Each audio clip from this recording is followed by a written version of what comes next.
आप सभी का फिर से स्वागत है हमारे YouTube चैनल पे। और जैसा कि हम लोग हिस्ट्री का सेक्शन कंटिन्यू कर रहे थे, तो चलिए आज का हम लोग न्यू टॉपिक डिस्कस करते हैं। तो आज हम लोग देखेंगे क्षेत्रीय राजवंश। अगर मैं क्षेत्रीय राजवंश की बात करूं, तो जो झारखंड में सबसे पहले क्षेत्रीय राजवंश का श्रेय जाता है, वो जाता है ऋषा मुंडा को।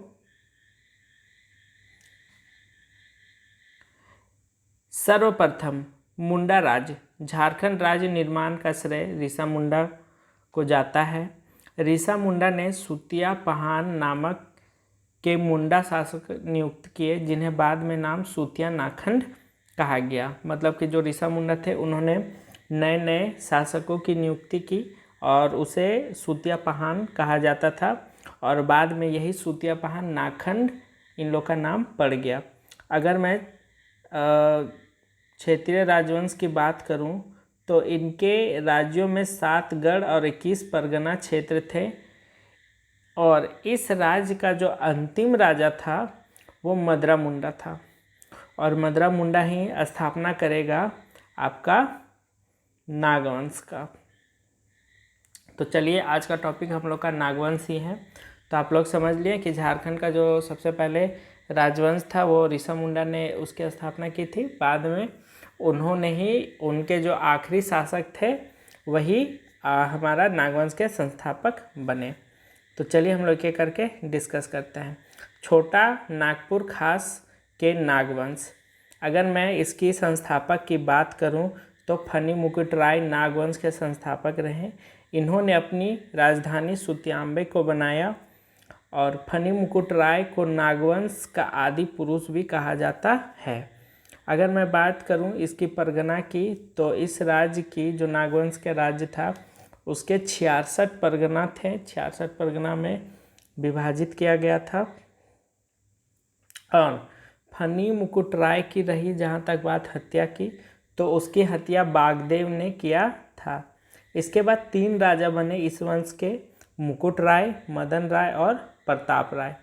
और प्रताप राय के बारे में अगर मैं बता दूं, तो प्रताप राय ही ने पलामू किला का निर्माण किया था। ये काफ़ी इम्पोर्टेंट है। पलामू किला बहुत फेमस किला था उस समय काल का। तो प्रताप राय ने ही पलामू किला का निर्माण कराया था, और बाद में पलामू किला को स्थानांतरित कर चुटिया इसकी राजधानी बना दी थी। सबसे पहले प्रताप राय ने अपनी राजधानी पलामू को बनाया, पलामू किला का निर्माण कराया, और बाद में अपनी राजधानी को स्थानांतरित कर चुटिया बनाए, जो रांची में स्थित है। इसके बाद आए भीमकर्ण। भीमकर्ण 1095 से 1184 ईस्वी तक रहे थे। ये राय के स्थान पर कर्ण की उपाधि ली। जैसे कि इससे पहले क्या था, प्रताप राय, तो इन लोग अपना सरनेम राय रखते थे। बाद में भीमकर्ण जब आए, तो इन्होंने राय को स्थानांतरित कर कर्ण की उपाधि ली, और फिर इन लोग अपना नाम बदलकर कर्ण रखें, इसीलिए इनका नाम भीमकर्ण पड़ा। भीमकर्ण की बात करें तो ज़्यादा कुछ खास ऐसा नहीं है। सुरगुजा के रक्सेल राजा थे। उन्होंने 12,000 घोड़सवारों के साथ नागवंशी राजा के पैदल सैनिकों के साथ भीमकर्ण इस युद्ध को जीता। जैसे कि जब भीमकर्ण यहाँ पे शासन कर रहे थे, तो उस टाइम जो सुरगुजा के रक्सेल राजा थे, उन्होंने इनके साथ लड़ाई की, और लड़ाई के दौरान इस युद्ध को भीमकर्ण ने जीत लिया। मुसलमानों के आक्रमण से बचने के लिए 1122 ईस्वी में अपनी राजधानी चुटिया से खुखरा स्थानांतरित कर दी। अगर भीमकर्ण की बात करें, तो उन्होंने अपनी राजधानी को बदलकर चुटिया से कहाँ ले गए, खुखरा। चलिए, तो ज़्यादा कुछ खास था नहीं इनके बारे में। उसके बाद आए शिवदास कर्ण। शिवदास कर्ण की बात अगर मैं करूँ, तो इन्होंने ज़्यादा कुछ किया नहीं अपने शासनकाल में। तो इन्होंने एक बस अच्छा काम किया था कि हापी मुनि मंदिर, जो काफ़ी फेमस मंदिर है गुमला का, उनका निर्माण करवाया था। उसके बाद आए प्रतापकर्ण। प्रतापकर्ण की मैं बात करूं, तो प्रतापकर्ण का शासनकाल 1451 से लेकर 1469 तक था, और ये लोधी वंश के समकालीन थे। और मैं बात करूं कि इस समय 3 शासक और कौन कौन थे, तो प्रतापकर्ण, क्षत्रकर्ण और विराटकर्ण थे। ये लोग सभी लोग लोधी वंश के जो समकालीन थे, नज़दीक थे। तमाड़ के राजा और नागवंशी राजाओं के बीच युद्ध हुआ। इस युद्ध में नागवंशी राजा ने बागदेव से मदद ली और फिर बागदेव को पुरस्कार के रूप में कर्णपुरा क्षेत्र दे दिया। देखिए, प्रताप राय इस समय एक तमाड़ के राजा के साथ इनका युद्ध होता है और युद्ध के दौरान अगर बात करें तो ये लोग हेल्प लिए बागदेव की, और बागदेव जब मिलके युद्ध को जिताते हैं, उनको भगाते हैं इस युद्ध के दौरान में, तो बागदेव को कर्णपुरा क्षेत्र एज ए तोहफा दे दिया जाता है। तो इनके शासनकाल में बस इतना ही हुआ था। उसके बाद आए छत्रकन का कुछ खास ऐसा था नहीं, तो मैंने कुछ पॉइंट डाला नहीं क्योंकि इम्पोर्टेंट है नहीं। बस इन लोग का ईयर याद कर लीजिए, उतना काफ़ी है क्वेश्चन के लिए। 1469 से लेकर 1496 तक। उसके बाद आए रामशाह का शासनकाल था 1690 से 1715 तक। अगर मैं इसकी भी बात करूं तो कुछ खास ऐसा था नहीं, ये बस बहादुर शाह जफर जो मुग़ल एम्पायर के राजा थे उनके समकालीन थे, बस कुछ खास उनका था नहीं।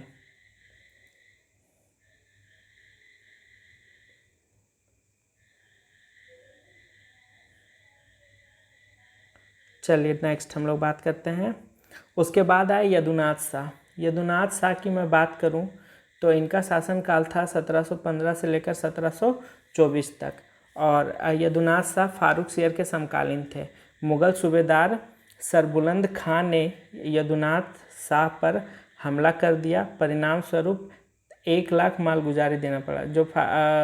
जो मुग़ल सूबेदार थे सरबुलंद खां, उन्होंने यदुनाथ शाह पर हमला किया, और इसके परिणाम स्वरूप हुआ क्या कि यदुनाथ शाह है उन्होंने 1 लाख रुपए मालगुजारी देना पड़ गया। आक्रमण से बचने के लिए इन्होंने भी अपनी राजधानी स्थानांतरित की, और स्थानांतरित करके दोईसा से कहाँ ले गए, पालकोट ले गए।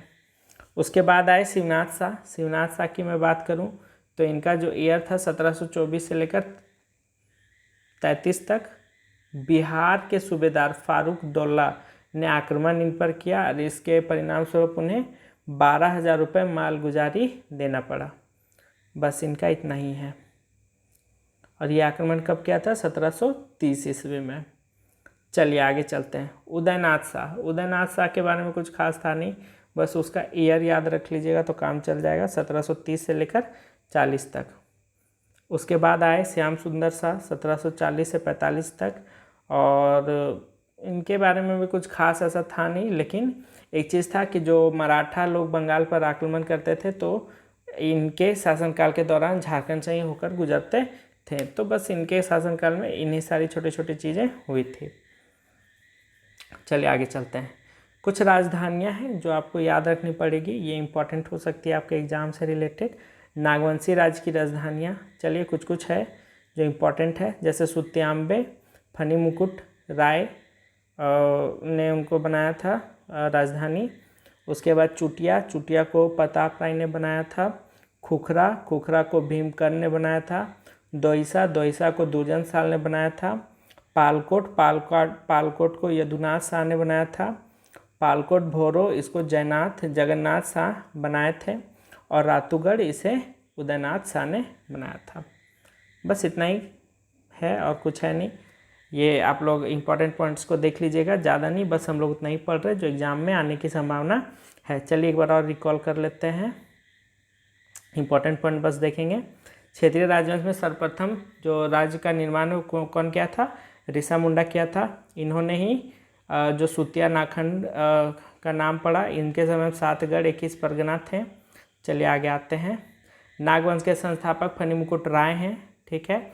इनके बाद इनकी 66 परगना थी। मुकुट राय और मदन राय प्रताप राय इनके शासक थे बने। बाद में भीमकर्ण आया, भीमकर्ण ने राय को बदलकर कर्ण की उपाधि ली, और एक युद्ध हुआ, युद्ध में ये जीत जाते हैं, और फिर बाद में इन्होंने क्या किया, अपना स्थानांतरित कर लिया राजधानी को। शिवदास कर्ण हाम्पी मुनि मंदिर का निर्माण कराएं। उसके बाद प्रतापकर्ण की बात करें तो प्रतापकर्ण ये समकालीन थे, लोधी वंश के ज़्यादा वो नज़दीक थे, और इनके बीच में भी जब तमाड़ के राजा के साथ लड़ाई हुई तो बागदेव ने इनकी आके मदद की थी और इसके परिणाम स्वरूप कनपुरा के क्षेत्र इन्होंने दे दिया। उसके बाद छत्रकन आए, कुछ खास है नहीं उनके बारे में। उसके बाद रामशाह है, रामशाह बहादुर शाह के समकालीन थे। उसके बाद यदुनाथ शाह आए, यदुनाथ शाह फारूक शेर के समकालीन थे और मुगल सूबेदार सरबुलंद खां के साथ इनका लड़ाई हुआ, तो जिसमें समझौता के दौरान यदुनाथ शाह ने 1 लाख रुपये मालगुजारी देना स्वीकार किया और इन्होंने आक्रमण से बचने के लिए अपना राज्य को स्थानांतरित किया, दोयसा से पालकोट ले गया। उसके बाद शिवनाथ शाह आए, शिवनाथ शाह ने भी 12,000 रुपये मालगुजारी दी बिहार के सूबेदार फारूक दौला को। उसके बाद उदयनाथ आए, उदयनाथ का कुछ खास है नहीं। श्याम सुंदर शाह के समय में बस मार्ग का यूज़ किया जाता था। और राजधानियाँ हैं जो एक बार फिर से हम लोग देख लेते हैं। नागवंशी राज की राजधानी सुत्याम्बे फणमुकुट राय बनाया था। चुटिया प्रताप राय, खुखरा भीमकन, दोईसा दुर्जनशाल, पालकोट यदुनाथ शाह, पालकोट भोरो जयनाथ शाह और रातूगढ़ उदयनाथ शाह। चलिए तो इतना ही है आज का, फिर मिलते हैं हम लोग नेक्स्ट वीडियो के लिए, तब तक के लिए धन्यवाद।